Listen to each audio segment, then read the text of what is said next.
Hi hello ಎಲ್ಲರಿಗೂ ನಮಸ್ಕಾರ. ಕನ್ನಡ ಕಿಚನ್ಗೆ ಸ್ವಾಗತ. ಸ್ವಲ್ಪನೂ ಎಣ್ಣೆ ಹೀರ್ಕೊಳ್ಳದೆ ಹಾಗೆ ತುಂಬ ರುಚಿಯಾಗಿ ಕ್ರಿಸ್ಪಿಯಾಗಿರುವಂಥ ಕಬಾಬ್ನ ಹೇಗೆ ಮಾಡೋದಂತ ನೋಡೋಣ. ಹಾಗೆ ಇದಕ್ಕೆ ಕಬಾಬ್ ಪೌಡರ್ನು ಕೂಡ ಬಳಸ್ತಾ ಇಲ್ಲ, ಹಾಗೆ ಸ್ವಲ್ಪನೂ ಗರಂ ಮಸಾಲ ಏನೂ ಹಾಕದೆ ತುಂಬ ರುಚಿಯಾಗಿ ಈ ಪೆಪ್ಪರ್ ಚಿಕನ್ ಕಬಾಬ್ನ ಮಾಡೋದಕ್ಕೆ ಮೊದಲಿಗೆ ನಾನಿಲ್ಲಿ ಒಂದು ಪಾತ್ರೆಗೆ 2 ಸ್ಪೂನ್ ಆಗುವಷ್ಟು ಧನಿಯಾ ಪುಡಿನ ಹಾಕ್ತಾ ಇದ್ದೀನಿ. ಹಾಗೆ 2 ಸ್ಪೂನ್ ಆಗುವಷ್ಟು ಕಾಳುಮೆಣಸಿನ ಪೌಡರ್ನ ಹಾಕ್ತಾ ಇದ್ದೀನಿ. ನಿಮಗೆ ಖಾರ ನೋಡಿಕೊಂಡು ಪೆಪ್ಪರ್ ಪೌಡರ್ನ ಹಾಕ್ಕೊಳ್ಳಿ. ಖಾರ ಜಾಸ್ತಿ ಬೇಕಂದರೆ ಇನ್ನೊಂದು ಅರ್ಧ ಸ್ಪೂನ್ ಜಾಸ್ತಿನೇ ಹಾಕಿ. ಹಾಗೆ ಇದಕ್ಕೆ ನಾವು ಮತ್ತೆ ಅಚ್ಚ ಖಾರದ ಪುಡಿ ಏನು ಹಾಕಲ್ಲ, ಬರೀ ಕಾಳುಮೆಣಸಿನ ಪೌಡರ್ನ ಹಾಕಿ ಕಬಾಬ್ನ ಮಾಡ್ತಾ ಇದ್ದೀವಿ. ಹಾಗೆ ಇದಕ್ಕೆ 1/4 ಸ್ಪೂನ್ ಆಗುವಷ್ಟು ಅರಿಶಿನ, 1/4 ಸ್ಪೂನ್ ಆಗುವಷ್ಟು ಜೀರಿಗೆ ಪುಡಿನ ಹಾಕ್ತಾ ಇದ್ದೀನಿ. ಜೀರಿಗೆ ಪೌಡರ್ನ ಜಾಸ್ತಿ ಹಾಕೋದಕ್ಕೆ ಹೋಗಬೇಡಿ. ಹಾಗೆ 1 ಸ್ಪೂನ್ ಆಗುವಷ್ಟು ಕಸೂರಿ ಮೇಥಿ. ನಂತರ ಇಲ್ಲಿ ನಾನು ಒಂದು 8ರಿಂದ 10 ದಳ ಆಗುವಷ್ಟು ಬೆಳ್ಳುಳ್ಳಿ ಹೆಸರನ್ನ ಸ್ವಲ್ಪ ಜಜ್ಜಿ ಹಾಕ್ತಾ ಇದ್ದೀನಿ. ಹಾಗೆ ಸಣ್ಣದಾಗಿ ಕಟ್ ಮಾಡಿ ಇಟ್ಕೊಂಡಿರುವಂಥ ಕೊತ್ತಂಬರಿ ಸೊಪ್ಪು, ಹಾಗೆ ಪುದೀನ ಸೊಪ್ಪನ್ನು ಕೂಡ ಸ್ವಲ್ಪ ಸಣ್ಣದಾಗಿ ಕಟ್ ಮಾಡಿ ಹಾಕ್ತಾ ಇದ್ದೀನಿ. 1 ಸ್ಪೂನ್ ಆಗುವಷ್ಟು ಶುಂಠಿ ಬೆಳ್ಳುಳ್ಳಿ ಪೇಸ್ಟ್ನು ಕೂಡ ಹಾಕ್ತಾ ಇದ್ದೀನಿ.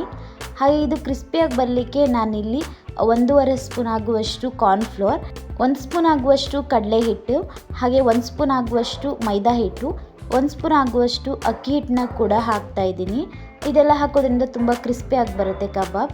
ಹಾಗೆ ಇದಕ್ಕೆ ಒಂದು ಮೊಟ್ಟೆನೂ ಕೂಡ ಒಡೆದು ಹಾಕ್ತಾ ಇದ್ದೀನಿ. ಹಾಗೆ ಇದಕ್ಕೆ ಒಂದು ಅರ್ಧ ನಿಂಬೆ ರಸನೂ ಕೂಡ ಹಾಕ್ತಾ ಇದ್ದೀನಿ ಹುಳಿಗೋಸ್ಕರ. ನಿಂಬೆ ರಸನ ಹಾಕಿದ ನಂತರ ನಾನು ಚೆನ್ನಾಗಿ ತೊಳೆದಿಟ್ಕೊಂಡಿರುವಂಥ ಒಂದು ಅರ್ಧ ಕೆಜಿ ಆಗುವಷ್ಟು ಚಿಕನ್ನ ಹಾಕ್ತಾ ಇದ್ದೀನಿ. ಇವತ್ತಿನ ವಿಡಿಯೋದಲ್ಲಿ ನಾನು ಅರ್ಧ ಕೆಜಿ ಆಗುವಷ್ಟು ಚಿಕನ್ ಪೆಪ್ಪರ್ ಕಬಾಬ್ನ ಮಾಡ್ಕೊಳ್ತಿದ್ದೀನಿ. ಇದಕ್ಕೆ ನಾನು ಸ್ವಲ್ಪ ಕರಿಬೇವು ಎಷ್ಟು ಬೇಕಾದರೂ ಹಾಕ್ಬೋದು. ಹಾಗೆ ಒಂದು ಅರ್ಧ ಸ್ಪೂನ್ ಆಗುವಷ್ಟು ಬಿಳಿ ಎಳ್ಳನ್ನು ಕೂಡ ಹಾಕ್ತಾ ಇದ್ದೀನಿ. ಇದನ್ನೆಲ್ಲ ಹಾಕಿ ಚೆನ್ನಾಗಿ ಮಿಕ್ಸ್ ಮಾಡಿ. ಒಂದ್ಸಲ ಚೆನ್ನಾಗಿ ಮಿಕ್ಸ್ ಮಾಡ್ಕೊಂಡಾದ ನಂತರ ಇದಕ್ಕೆ ರುಚಿಗೆ ತಕ್ಕಷ್ಟು ಉಪ್ಪನ್ನು ಹಾಕ್ತಾ ಇದ್ದೀನಿ. ಉಪ್ಪನ್ನ ಮೊದಲಿಗೆ ಹಾಕಬೇಕಿತ್ತು, ಈಗ ಹಾಕ್ತಾ ಇದ್ದೀನಿ. ಉಪ್ಪನ್ನು ಹಾಕಿದ ನಂತರ ಚೆನ್ನಾಗಿ ಮಿಕ್ಸ್ ಮಾಡ್ಕೊಳ್ಳಿ. ಎಲ್ಲ ಚಿಕನ್ ಪೀಸ್ಗೂ ಮಸಾಲ ಎಲ್ಲ ಚೆನ್ನಾಗಿ ಕೋಟಿಂಗ್ ಆಗಬೇಕು, ಆ ರೀತಿ ಚೆನ್ನಾಗಿ ಮಿಕ್ಸ್ ಮಾಡ್ಕೊಳ್ಳಿ. ಇದಕ್ಕೆ ನೀರನ್ನು ಹಾಕೋದಕ್ಕೆ ಹೋಗಬೇಡಿ. ಹಾಗೆ ಇದನ್ನ ಚೆನ್ನಾಗಿ ಮಿಕ್ಸ್ ಮಾಡ್ಕೊಳ್ಳಿ. ನಾನಿಲ್ಲಿ ಎಲ್ಲ ಚಿಕನ್ ಪೀಸ್ಗೂ ಚೆನ್ನಾಗಿ ಕೋಟಿಂಗ್ ಬರೋ ಹಾಗೆ ಮಿಕ್ಸ್ ಮಾಡಿ ರೆಡಿ ಮಾಡಿ ಇಟ್ಕೊಂಡಿದ್ದೀನಿ. ಇದನ್ನ ಒಂದು ಅರ್ಧ ಗಂಟೆಗಳ ಕಾಲ ಹಾಗೆ ಮ್ಯಾರಿನೇಟ್ ಆಗೋದಕ್ಕೆ ಬಿಡಬೇಕಾಗುತ್ತೆ. ನಾನು ಇದಕ್ಕೆ ಒಂದು ಪ್ಲೇಟ್ನ ಮುಚ್ಚಿ ಒಂದು ಅರ್ಧ ಗಂಟೆ ಹಾಗೆ ಬಿಡ್ತೀನಿ. ಈಗ ಇಲ್ಲಿ ಅರ್ಧ ಗಂಟೆ ಆಗಿದೆ. ಚಿಕನ್ ಕೂಡ ಚೆನ್ನಾಗಿ ಮ್ಯಾರಿನೇಟ್ ಆಗಿ ಉಪ್ಪು ಖಾರ ಎಲ್ಲ ಚೆನ್ನಾಗಿ ಸೇರಿಕೊಂಡಿದೆ.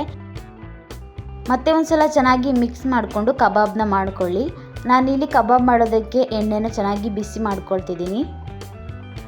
ಎಣ್ಣೆ ಚೆನ್ನಾಗಿ ಬಿಸಿ ಆದ ನಂತರ ಇದಕ್ಕೆ ಕಬಾಬ್ ಪೀಸ್ನ ಹಾಕಿ ಫ್ರೈ ಮಾಡ್ಕೊಳ್ಳಿ. ಹಾಗೆ ಲೋ ಫ್ಲೇಮಲ್ಲಿ ಇಟ್ಟು ಇದನ್ನ ಫ್ರೈ ಮಾಡ್ಕೊಳ್ಳಿ, ಕ್ರಿಸ್ಪಿಯಾಗಿ ಬರುತ್ತೆ ತುಂಬಾ. ಹೈ ಫ್ಲೇಮಲ್ಲಿ ಇಟ್ಟು ಫ್ರೈ ಮಾಡ್ಕೊಳ್ಬೇಡಿ, ಬೇಗ ಕಪ್ಪಾಗಿಬಿಡತ್ತೆ, ಕಲರ್ ಚೇಂಜ್ ಆಗುತ್ತೆ, ಆದರೆ ಒಳಗಡೆ ಇರುವಂಥ ಚಿಕನ್ ಎಲ್ಲ ಏನು ಚೆನ್ನಾಗಿ ಬೆಂದಿರಲ್ಲ. ಆದ್ದರಿಂದ ನಿಧಾನ ಉರಿಯಲ್ಲಿ ಇಟ್ಟು ಚೆನ್ನಾಗಿ 5ರಿಂದ 6 ನಿಮಿಷಗಳ ಕಾಲ ಬೇಯಿಸ್ಕೊಳ್ಳಿ ಚಿಕನ್ನ. ಆಗ ತುಂಬ ಕ್ರಿಸ್ಪಿಯಾಗಿ ಚಿಕನ್ ಕಬಾಬ್ ಬಂದಿರುತ್ತೆ. ಸ್ವಲ್ಪನೂ ಎಣ್ಣೆಯಲ್ಲಿ ಫ್ರೈ ಮಾಡಿದೆ ಅಂತ ಅನಿಸಲ್ಲ, ಆ ರೀತಿ ಗರಿಗರಿಯಾಗಿ ಚಿಕನ್ ಕಬಾಬ್ ಬರುತ್ತೆ. ಖಂಡಿತ ನೀವು ಟ್ರೈ ಮಾಡಲೇಬೇಕು. ರುಚಿ ಕೂಡ ಅಷ್ಟೇ ತುಂಬಾ ಚೆನ್ನಾಗಿರುತ್ತೆ. ಯಾವುದೇ ಅಂಗಡಿಯಿಂದ ತಂದಿರುವ ಕಬಾಬ್ ಪೌಡರ್ ಆಗಲಿ ಗರಂ ಮಸಾಲ ಆಗಲಿ ಏನನ್ನು ಯೂಸ್ ಮಾಡದೆ ತುಂಬ ರುಚಿಯಾಗಿ ಹಾಗೆ ತುಂಬ ಸಿಂಪಲ್ಲಾಗಿ ಕಬಾಬ್ನ ಮಾಡ್ಕೊಳ್ಬೋದು. ಹಾಗೆ ಈ ಕಬಾಬ್ಗೆ ನಾವು ಬೆಳ್ಳುಳ್ಳಿ ಹೆಸರು, ಕರಿಬೇವು, ಕೊತ್ತಂಬರಿ ಸೊಪ್ಪು, ಪುದೀನ ಸೊಪ್ಪು ಎಲ್ಲ ಹಾಕಿರೋದ್ರಿಂದ ಟೇಸ್ಟ್ ಅಂತೂ ತುಂಬಾ ಡಿಫ್ರೆಂಟಾಗಿ ಅದ್ಭುತವಾಗಿರುತ್ತೆ. ಈಗ ಚೆನ್ನಾಗಿ ಕಬಾಬ್ ಕ್ರಿಸ್ಪಿಯಾಗಿ ಬಂದಿದೆ, ಹಾಗೆ ಕಲರ್ ಕೂಡ ಈ ರೀತಿ ಚೇಂಜ್ ಆಗಿದೆ. ಈಗ ಇದನ್ನು ನಾನು ತೆಗೆದಿಟ್ಕೊಳ್ತೀನಿ.